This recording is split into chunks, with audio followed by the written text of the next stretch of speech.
Hi guys. तो आज की वीडियो में हम बात करेंगे कि कैसे हम घर में अपने बालों को परमानेंटली हेयर स्ट्रेट कर सकते हैं। तो सबसे पहले उसके लिए हमें ज़रूरत होगी एक हेयर स्ट्रेटनिंग किट की। तो मैं यूज़ कर रही हूँ ये Streax Canvoline hair straightening kit with Keracharge complex. ठीक है, ये वैसे 320 की है, पर ये 280 290 तक मिल जाएगी। तो पहली चीज़ तो आपको ये देखनी है कि आपको कौन सी वाली क्रीम मंगानी है और कौन सी वाली किट मंगानी है। तो मैंने मंगाई है इंटेंस 0 और इसमें आता है एक माइल्ड 1।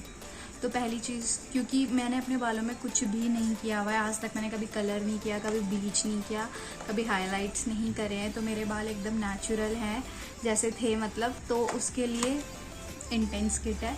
और अगर आपने अपने बालों में कलर वगैरह किया हुआ है तो आप मंगा सकते हो माइल्ड वाली, माइल्ड 1। ये 0 है। तो अगर आपने अपने बालों में कलर किया हुआ है तो आप मंगा सकते हो 1। ठीक है, लेट्स सी कि इसके अंदर है क्या।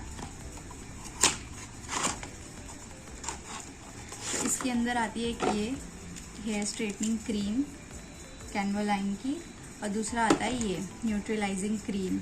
दूसरी चीज़, ये स्ट्रेटनिंग क्रीम को लगाने के लिए आपके पास होना क्या क्या चाहिए, मतलब आपको अपने बाल घर में परमानेंट स्ट्रेट करने के लिए आपके पास क्या क्या इक्विपमेंट होने चाहिए। तो पहली चीज़ तो सबसे मेन वो है, आपके पास स्ट्रेटनर होना ही चाहिए। अगर आपके पास स्ट्रेटनर नहीं है तो आपको प्रॉपर स्ट्रेट हेयर नहीं मिलने वाले हैं, शायद ये वेस्ट हो आपका करना सारी चीज़ें। तो पहली चीज़ आपको एक अच्छा सा स्ट्रेटनर चाहिए। दूसरी चीज़ आपको प्लास्टिक के कंटेनर चाहिए जिसमें आप ये रखोगे, और ब्रश चाहिए और ग्लव्स चाहिए। बिना ग्लव्स के भी वैसे हो जाएगा। तो मतलब मेन चीज़ तो इसमें स्ट्रेटनर है, और अगर आपके बाल नहीं सूख रहे हैं तो एक ड्रायर। ठीक है, तो आपको करना क्या है कि जिस दिन आपने अपने बाल वॉश करना है अच्छे से, जिस दिन आप इसे अपने बालों को स्ट्रेटनिंग करने जा रहे हो, तो आपको करना क्या है, आपको अपने बाल अच्छे से वॉश करने हैं एक अच्छे शैम्पू से। जिसके बाद आपको क्या करना है, अपने बाल ड्राई करने हैं, और जैसे ही आपके बाल ड्राई हो जाए तो आपने क्या करना है, अपने बालों को स्ट्रेट करना है अच्छे से। स्ट्रेट करने के बाद आपको लगानी है ये स्ट्रेटनिंग क्रीम अपने बालों में अच्छे से अप्लाई करनी है। पर आपको ये मेक श्योर करना है कि आप एकदम रूट से ना लगाएं, आप ना 1-2 इंच छोड़ के अपने बालों में लगाएं और अच्छे से अप्लाई करें कंघी से, ब्रश से, जिससे भी आप एकदम अच्छे से अप्लाई करना। और अप्लाई करने के बाद आपको उसे 30 मिनट्स तक अपने हेयर पे रखना है। इसके साथ एक मैनुअल मिलता है, तो आप उस मैनुअल को देख के भी कर सकते हो अपने बालों को। तो लेट्स सी। तो उसके बाद क्या करना है, अपने स्ट्रेटनिंग क्रीम को एटलीस्ट 30 मिनट्स तक तो रखना है। वैसे 45 तक बोलते हैं, पर 30 मिनट के बाद 45 मिनट तक आपको, उसके बाद क्या करना है, अपने एक बाल लेना है, उसका इलास्टिसिटी चेक करना है। मतलब अगर आपका बाल खिंच रहा है तो इसका मतलब आपके बाल हो चुके हैं, मतलब स्ट्रेटनिंग क्रीम ने अपना काम कर दिया है। तो उसके बाद आपको करना क्या है, अपने बालों को वॉश करना है, बिना शैम्पू के आपने वॉश करना है नॉर्मल पानी से, और इतने अच्छे से वॉश करना है कि सारी क्रीम निकल जाए आपके बालों से, आपके बालों में कोई भी क्रीम ना रहे। तो आप जब उसे अच्छे से वॉश कर दोगे तो उसके बाद आपको फिर से अपने बालों को सुखाना है। अगर आपके पास ड्रायर है तो ठीक है, वरना आप एयर ड्राई कर सकते हो धूप में। उसके बाद आपके बाल जब सूख जाएंगे तो ये बहुत ज़्यादा मेन प्रोसेस है। उसके बाद आपको, जैसे आपके बाल सूख जाएंगे, उसके बाद आपको फिर से स्ट्रेटनिंग करनी है अपने बालों की, मतलब एकदम पिन स्ट्रेट कहते हैं ना जिसको, वैसे स्ट्रेट करना है। क्योंकि अगर जैसे आप अभी करोगे तो उसके बाद आपके बाल वैसे ही रहेंगे। तो आपने क्या करना है, स्ट्रेटनिंग करनी है। उसके बाद जो ये है कैनवोलाइन की न्यूट्रलाइजिंग क्रीम, इसे आपको अपने बालों में अच्छे से अप्लाई करनी है। ठीक है, एकदम ये नहीं कि आप कहीं पे ज़्यादा लगा रहे हो कहीं पे कम लगा रहे हो, आपको इवनली अप्लाई करनी है क्रीम। ये नहीं कि कहीं पे कभी ज़्यादा लगा रहे हो कहीं पे कम लगा रहे हो, आपको प्रॉपर अमाउंट में पूरे बालों में लगानी है। और ये भी आपको रूट से छोड़ के ही लगानी है, ये नहीं कि आप बिल्कुल जड़ों से लगा रहे हो। ठीक है, आपको छोड़ के लगाना है, अप्लाई करना है। और इसको अप्लाई करने के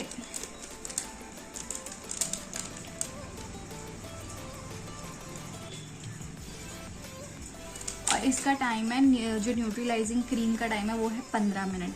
आपको 15 मिनट तक इसे अपने बालों में रहने देना है न्यूट्रलाइजिंग क्रीम को। और उसके बाद आपको क्या करना है, अपना हेयर वॉश कर लेना है। ये भी आपको बिना शैम्पू के करना है, आपको अच्छे से वॉश करना है कि जिससे आपके पूरे बालों से वो न्यूट्रलाइजिंग क्रीम हट जाए। उसके बाद लास्ट टाइम आपको क्या करना है, अपने बालों को हेयर स्ट्रेटनर से स्ट्रेट करना है अच्छे से, ठीक है। इसके बाद क्या करना है गाइस, आपको 3 दिन तक अपने बालों में हेयर वॉश नहीं करना है आपको 3 दिन तक। उसके बाद आपको 3 दिन तक कोई ऑयलिंग नहीं करनी है अपने बालों में, और आपको ज़्यादा कोई हेयर स्टाइलिंग बनाना, आपको खुले छोड़ने अपने बाल, ठीक है। और 3 दिन, जब आपको 3 दिन हो जाएंगे, उसके बाद आप नॉर्मल जो भी आप अपने पानी से, मतलब शैम्पू से, जिससे भी आपको आप वॉश करना चाहते हैं, आप उससे अपने बालों को वॉश कर सकते हैं और आपके बाल हो जाएंगे अच्छे। अब मैंने अभी फ़िलहाल ट्राई नहीं किया, क्योंकि मैंने अभी इसका सिर्फ एक पैच टेस्ट किया था कल, क्योंकि मैं गाइज आपको यही टिप दूंगी कि आप कोई भी क्रीम या कोई भी प्रोडक्ट अप्लाई करो तो पहले आप उसका एक पैच टेस्ट कर लो। तो मैंने अपने कुछ बालों में यहाँ पे ये वाली क्रीम से थोड़ा सा पैच टेस्ट किया था, तो मुझे इतना हार्मफुल नहीं लगा, तो मैं अभी से करूँगी पूरे बालों में अप्लाई। क्योंकि कभी कभी क्या होता है कि कोई चीज़ें हमें सूट नहीं करती, तो उससे क्या पता हमारे बाल ख़राब हो जाए, या फर्स्ट टाइम हम जब कुछ यूज़ कर रहे होते हैं तो हमें उतना आइडिया नहीं होता, तो हमें इतनी जल्दी अपने इतने बालों में नहीं करना है। तो आप पहले थोड़े से बालों में लेके आप कर सकते हो, अगर आप प्रोफेशनल नहीं हो तो उसके बाद ये करने के बाद मैं इसको करके दिखाऊंगी गाइस। अगर आप चाहोगे तो मैं इसका खुद अपने बालों में अप्लाई करके दिखाऊंगी, अगर आप चाहते हैं तो, कि मैंने कैसे किया। फ़िलहाल देखते हैं। और लास्ट ये चीज़ कि इसका साइड इफ़ेक्ट होता है या नहीं। तो गाइज़, हम कोई भी ट्रीटमेंट करते हैं अपने बालों में, चाहे वो हेयर स्मूथनिंग हो या केराटिन हो या बोटॉक्स हो या कुछ भी हो, उससे हमारे बालों को डैमेज होता ही होता है।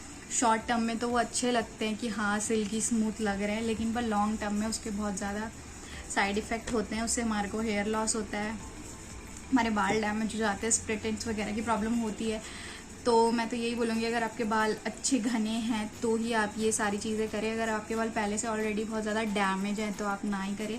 और तीसरी मेन चीज़, किन लोगों को ये क्रीम नहीं अप्लाई करनी है, ये स्ट्रेटनिंग प्रोसेस नहीं करना है, तो वो जिनके बाल हाईलाइटेड हैं और ब्लीच्ड है। जिन लोगों ने अपने बालों में हाईलाइट और ब्लीच किया हुआ है तो वो इस क्रीम को नहीं यूज़ कर सकते, क्योंकि इनके मैनुअल में ऐसा लिखा हुआ है कि प्लीज़ आप ना यूज़ करें, आपके बालों को डैमेज पहुंच सकता है बहुत ज़्यादा, तो वो लोग इसे अवॉइड करें। और जिन्होंने नॉर्मल कलर करवाया है तो वो लोग इंटेंस वाला यूज़ कर सकते, नहीं माइल्ड वाला यूज़ कर सकते हैं। और सबसे मेन चीज़ कि आपको, अगर आपने एक बार ये वाला ट्रीटमेंट कर लिया अपने बालों में, तो आपको एटलीस्ट 6 वीक्स रुकना है दोबारा इसको करने से। अगर या आपके बाल एक बार में नहीं हुए तो आप सोचो कि मैं दोबारा करता हूँ या दोबारा करती हूँ, तो आपको एकदम से नहीं करना है। अगर आपसे कोई गलती हो जाए तो आपको 6 वीक तक रुकना है, क्योंकि थोड़ा बहुत डैमेज तो हो ही जाता है बालों को। तो 6 वीक्स के बाद आप फिर से कर सकते हो ये वाले प्रोसेस को। तो देखते हैं, तो काफ़ी ज़्यादा अफोर्डेबल है ये, क्योंकि हम पार्लर में जाते तो हमें 5-6 हज़ार रुपये देने पड़ते हैं उस चीज़ के, और घर में ये सिर्फ हमें 300 रुपये के अंदर ये सब हो जाएगा हमारा। तो मेरे को तो काफ़ी सही लगा, तो मैं भी इसे ट्राई करूँगी।